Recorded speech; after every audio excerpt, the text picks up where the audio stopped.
Welcome to Psychic Holistic Spotlight of Rhode Island. I'm Kathy, your main host for today. And we have Josie Way and Ken Demers co-hosting with us today.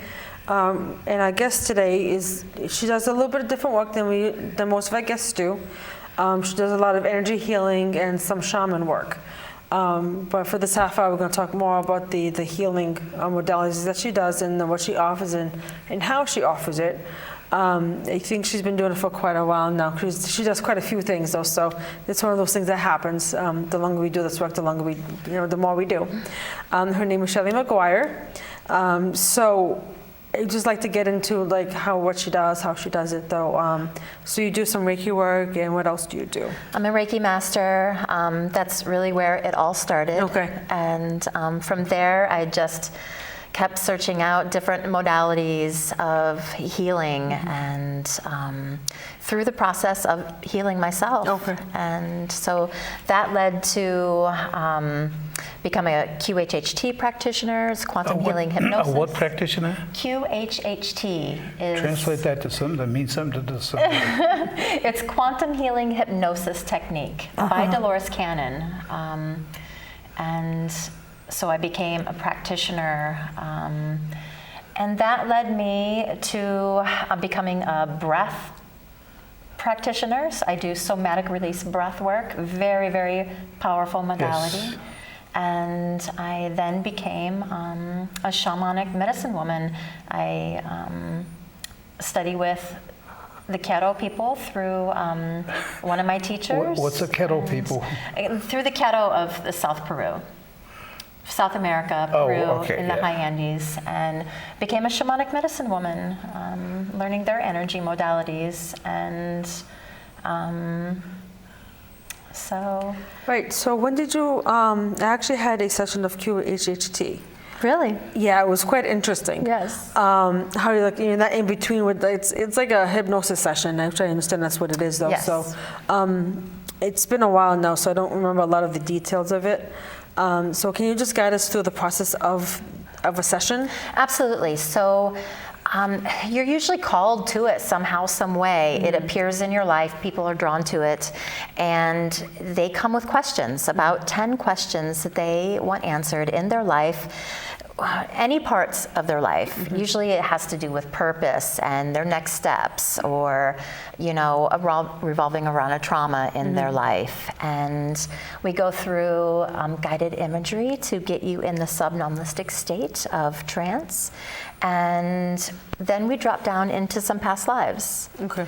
And through the past lives, it's painting a picture that I can start to see. You don't necessarily see it as you're lying on the bed in trance state, but the past lives that we explore have to do with your questions. So they start answering the questions right then and there. And who's answering the questions? You are yourself, or so somebody else? The past life that they have brought forward and are verbalizing, and I'm asking questions to them while they're in the past life. And so a story starts to kind of get painted, so to speak. It's almost like past life regression. It is a past life regression. Yeah, so it's a different format of that. Yes, yes, it's definitely past life regression, but it's all guided from their higher self, and it bringing forth the past lives that have to do with the questions and their life right then and there at that time. And after we go through the past lives, which we do go through the death process in a past life, because there's lots of information for us there. And then we go through and we recede the ego basically and bring the higher self forward. They used to call it the subconscious, which is really our higher self, our divinity that's connected to the source. Yes, and we ask questions and answers revealed through there, and they're sitting there and they start to refer them to themselves in third person. It's very evident when the higher self comes through, because it's a collection of memories. Does this work for everyone? No, it doesn't. honestly. There are some people that do not let themselves go. I've never been able to get into another. Yeah, I struggled when it was me. The ego really wants to get you to question everything, and because the ego's, how I like to say it, the ego's in the driver's seat, and we have to put the ego in the back seat and our higher self in the front seat. And sometimes the ego wants to be that backseat driver and be like, whoa, whoa, whoa, whoa, whoa, this doesn't make sense. Turn there, you know? Yeah. And so people don't allow themselves to be free enough. It's kind of like those people that are not very good at going under for hypnosis, that may not be the best for them, or do you see that? Not necessarily. Okay. As long as it is really easy if you let yourself go and just allow yourself to be in the moment and that time.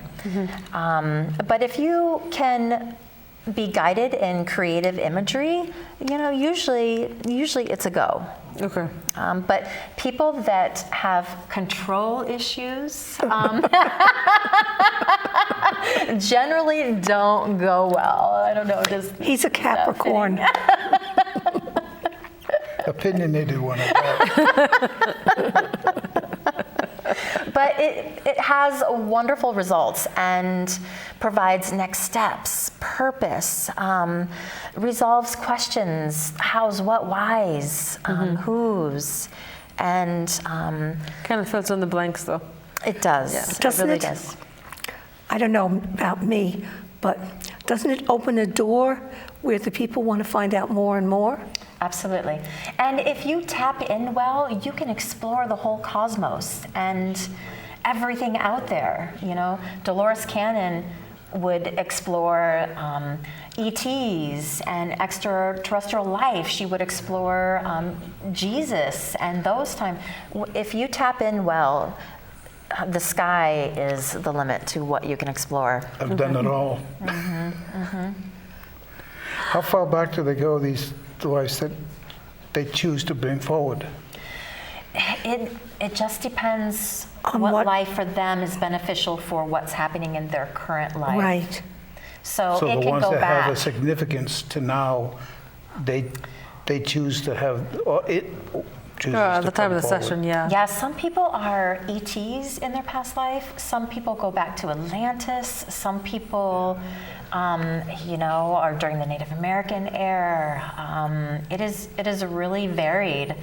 And it pays to know your geography and your history, because sometimes things are happening and I have no idea what time period or Where where they in the are. world they are, even if they're on this world. Yeah.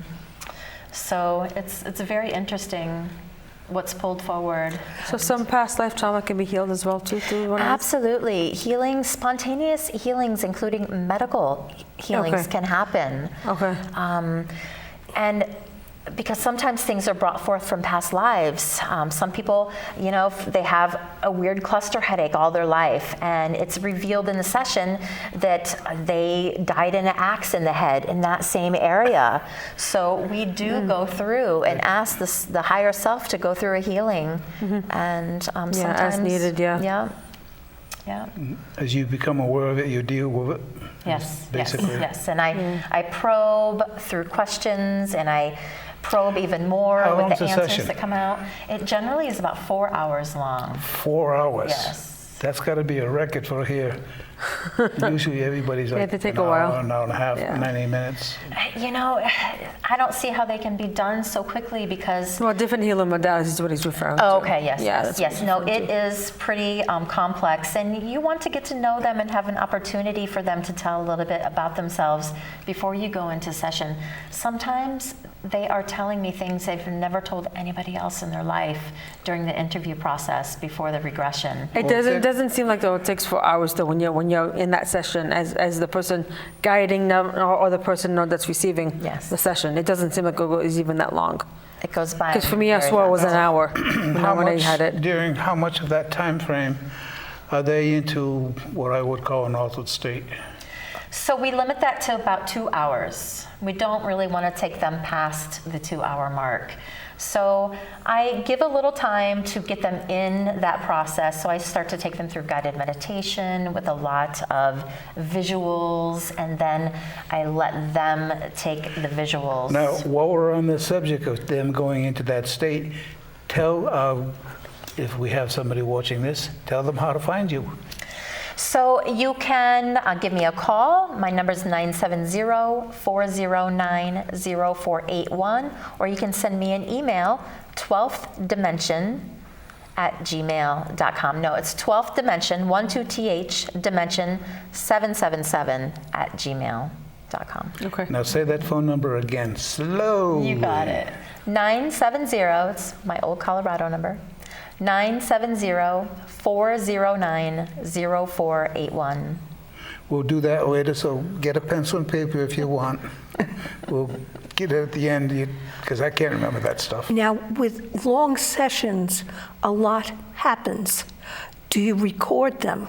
Yes, I audio record them and send a copy. I usually use their own phone to audio record them and have a backup. Are they there in person or are they there on phone? They're in person, but I use an audio app from them. Usually we all have voice recorders, and I record the session because it's very important that they go back and listen so to much. it again. Oh, you could never remember it all. Because yes, they only receive so much the first time through.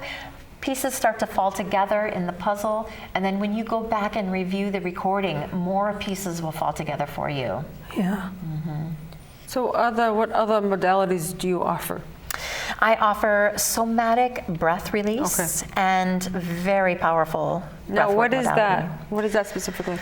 So it is created by Stephen Jaggers, and he put this program beautifully together, and it is a guided hour-long journey.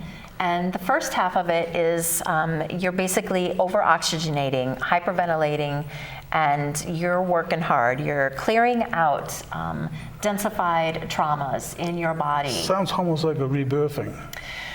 It is a little similar, but it is guided. So I'm verbally guiding you through the process as well into certain areas of the first half, releasing and letting go and clearing. So you're basically using your breath like a broom and clearing out any areas in your body or your auric field of densified traumas from childhood or past life traumas, and getting them to clear out.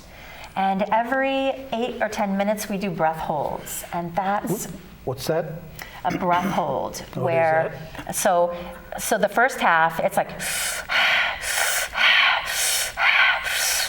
so they're breathing hard like that for about 8 minutes, which stimulate serotonin and get hormones moving and clears out densified traumas.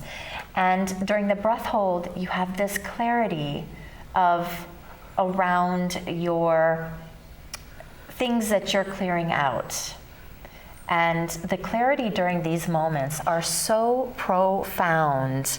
It is remarkable, the things that come in these clarity moments. And then we go back for another round, clearing another layer, and then another round of clearing.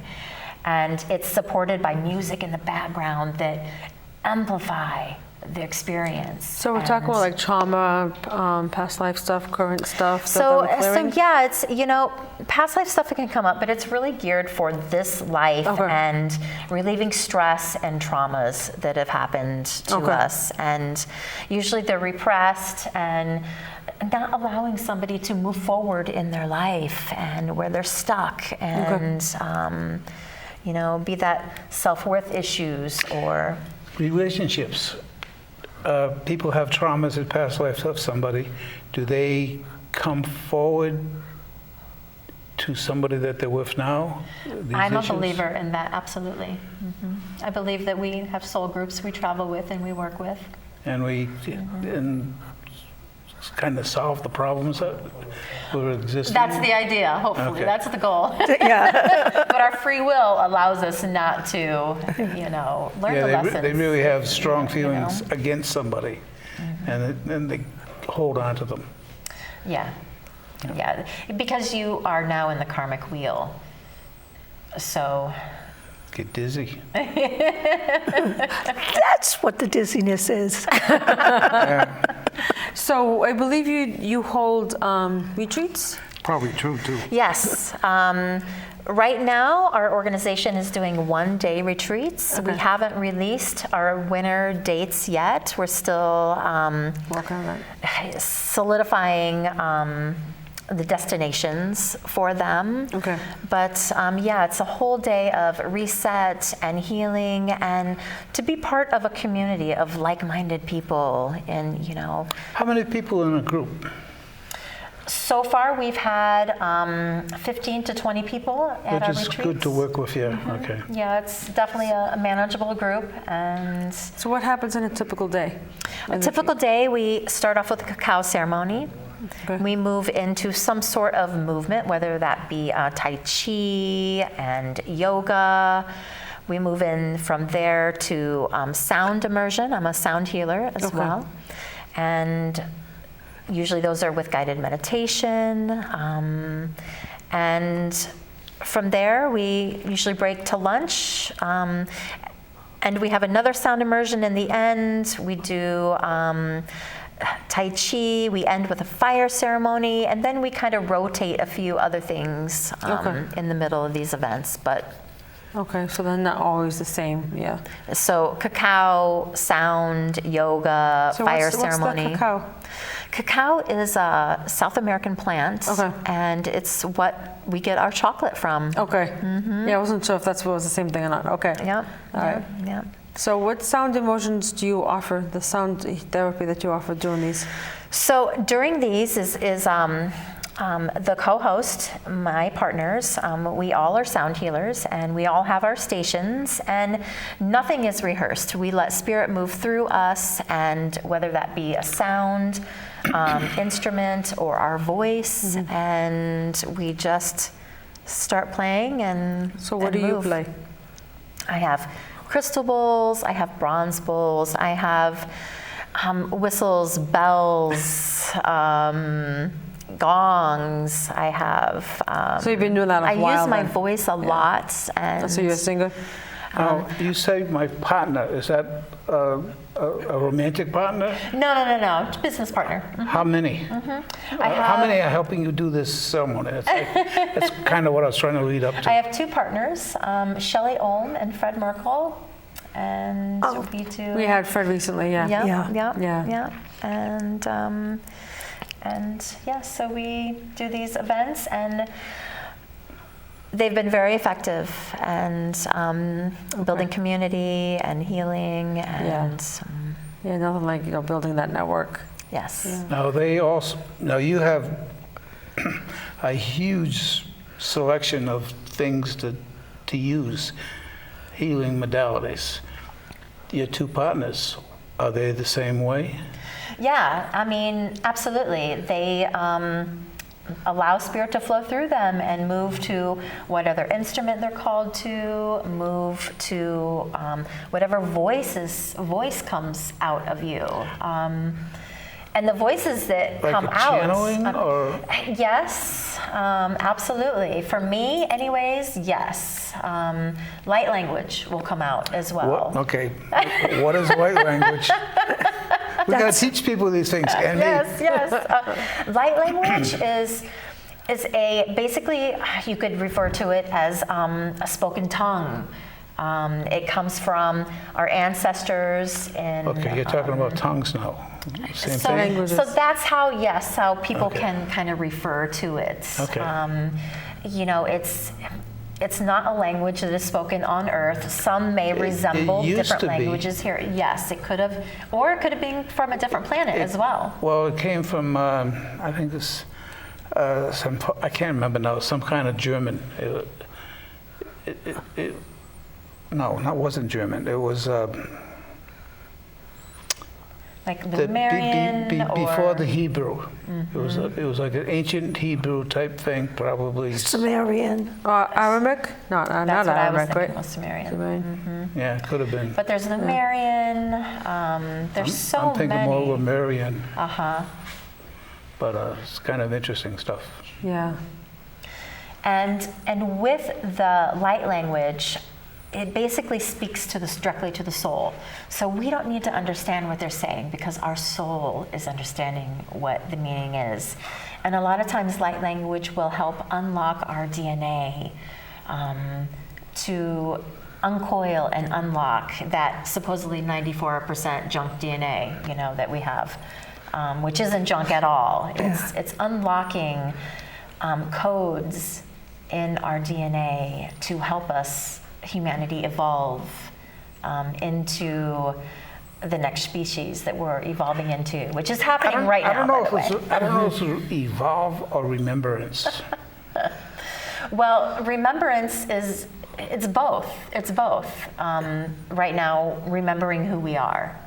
Yeah. And I mean, the modern concept of who we are, to me, is very off. Limited. Absolutely. Agreed.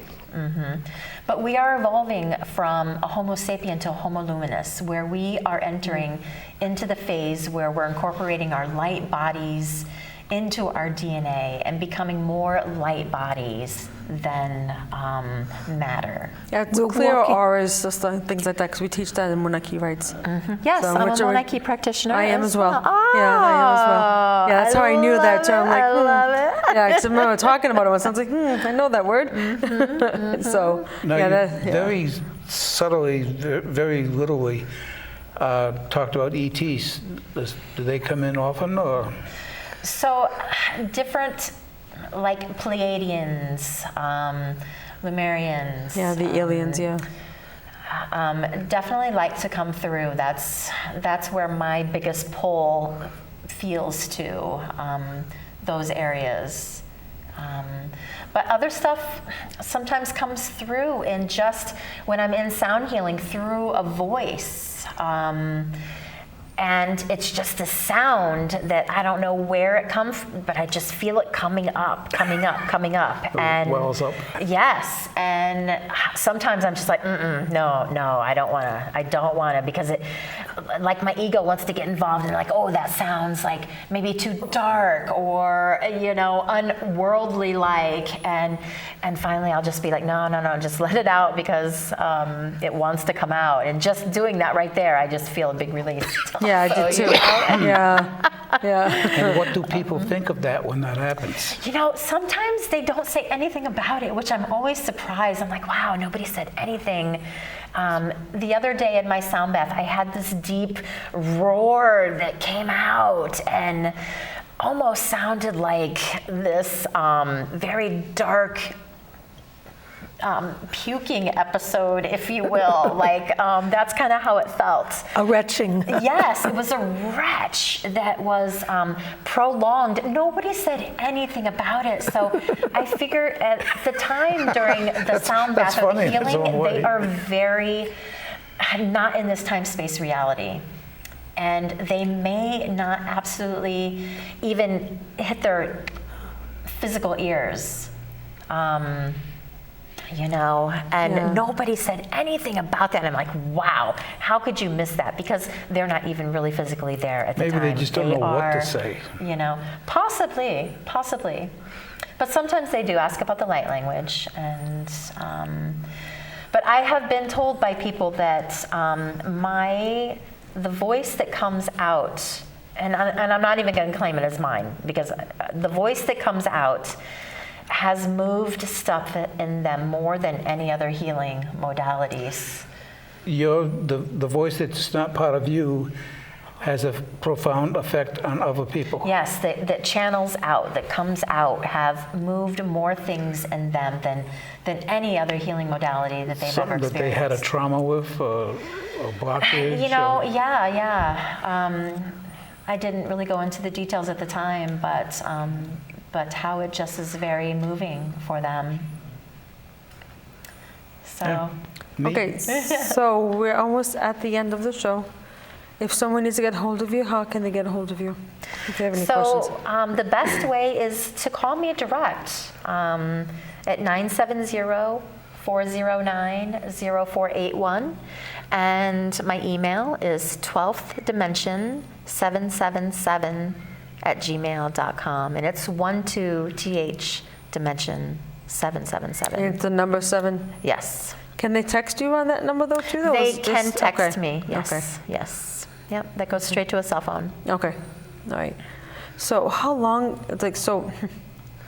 What came first? What came second though? For the energy healing though, or the sound healing, the retreats though? I mean, what came? Was it all kind of came at the same time? The healing came first. The healing modalities I learned came first. Okay. But well beyond that, I was in Western allopathic medicine and lived on a herb farm. So, So it's just been kind of just there. yeah. Do you do any of the herbs still though, or that's kind of been? Absolutely, you still- I do. Okay. Are you still connected to the herb farm that you were lived on? No, but You still my have the heart knowledge, is yeah. still connected. Yeah, you still have the knowledge. Yeah. So that's pretty cool actually though. So how long have you been doing the one-day retreats? We just started this past summer. Oh, okay. So that's still very new. Yes. Okay. So are Where you do you do looking? them? They currently have been in Woodstock, Connecticut. A person's house or store? Yes, or- at a friend's house that owns some acreage. So are you looking to like possibly expand for more than one day? Yes. Or that's just where you're at right now is the Yes, one day? we're Okay. looking for venues. We're looking for to expand into Okay. weekend retreat. Okay. Yep. All right. That's me, that's me. Yes. Yeah. So do you teach any of what you do? I haven't currently moved into any of the teachings aspect. I am putting together a Monarchy program, but not a teacher. Okay. So yes, I'm not really teaching any of the modalities Okay. at this point, except Energy Skills 101. I have started workshops teaching Okay. energy skills. Yeah, I think that's going to expand to all the stuff that you do. I So, recently met a lady who's a reader at White Bookstore who really anxious to study shamanism. So I'll give you her name after. Very good. So I have a gigantic oak tree down on the farm. I mean, things yay big around. Wow. It's got a little hole in the bottom of it. And a friend of mine was down there and he saw a little owl going in and out of the hole. Oh, Yeah, it's cute. So I was going to have her do a shamanic journey into that hole. we call that the world tree, where we I don't do know our what it's shamanic just. journey to the world tree. This tree is like, from me to her around. It's just gigantic. Yeah, this has been on for a while. Sounds Yeah. perfect. Yeah, a so little that's hole right something at to the work bottom of into it. though, right? Yeah. Do you, I know we mentioned Reiki in the very beginning of the show. Do you offer the sessions of Reiki? I Or do, you absolutely, Okay. absolutely. I am a Sui Reiki master, Okay. and I do offer that. But Okay. Yeah. For people that don't want to spend 4 hours. Or for people that aren't sure about shamanic medicine yet, or, people come for the Reiki that are just, we've heard about Reiki a lot more than It's good for shamanic energy beginners. medicine. Yes. Yeah, Reiki's a very little bit more gentle. mainstream. Yeah. I just fall out to my hands and touch people. Boop, that's it. I'll wave my hand over people's headaches gone. Yeah. That's beautiful. Yeah. You have to get rid of some of mine. I've had some lately, but I mean. So it looks like you've been on this path for quite some time though. What got you started? Or just the working on the herb farm, living there? I mean, or- as a child, I wanted to change the world and the injustices. I grew up in the 70s, and from there, I realized that really to change the world, it needs to start within me and to change me yeah, first. to be the change, yeah. Yes. Not to get all like kind of weird on people, but it's like we have to be the change we want others to see. Yes, yes. And make people change, like question how they've been. Yes. all this In your time, too. work, have you done past life readings for yourself when you were a healer? I have done past regressions, and yes, I definitely was burnt at the stake. I woke up from this with thinking the house was on fire. The smell was so in my nose, it was crazy. And Yeah, a I lot of us ran healers around are looking those- for the fire, and there was no fire, but the smell was, it was Yeah. it was intense. Yeah, a lot of us healers have gone through a lot of that, unfortunately, though. Yeah. Yeah. So, but yeah, we're still here, though, still doing this work, though. Absolutely. Yeah. So, yeah. And it takes someone willing to walk in two worlds, Absolutely. the world of spirit and the world The physical world. of physical. Yeah. Yes. It's a fine line sometimes. It really is. And we all can walk there. Yeah. And it gets interesting. Never boring. I'll give you that. Oh, that's true.